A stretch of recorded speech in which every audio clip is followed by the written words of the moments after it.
Let's talk some strategies for multiplying whole numbers and unit fractions. So one strategy we can use is repeated addition.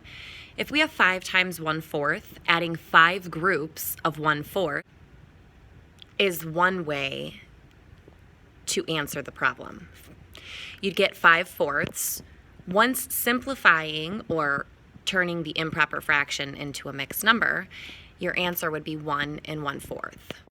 The question is, how efficient is this strategy? And the answer, not very efficient.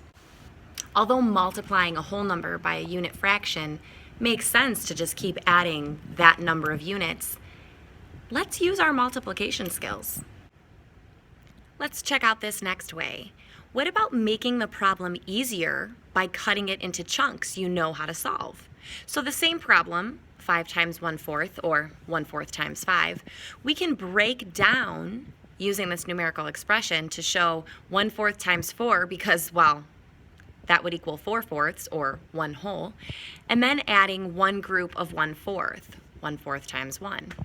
And putting 1 plus 1/4 together is much easier to me than adding 5 groups of 1/4. Mind blown. Now take a look at these bottom two suggestions. If the combination involves fourths, you can find half and then cut the results in half again, because as we all know, half of a half is a fourth. So if we still have the same problem, 1/4 times 5, or 5 times 1/4, if we found half of 5, thinking of money would make that process maybe a little easier. That's 2 1/2, and 1/2 of 2 1/2 is 1 1/4, and there you have it.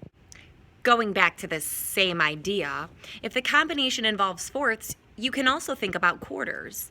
So 5 times 1/4, which is the same as 1/4, is the same as 5 quarters, and 5 times 25 hundredths is 1 25 hundredths. Amazing! And just like that, 4 new strategies to do something so simple.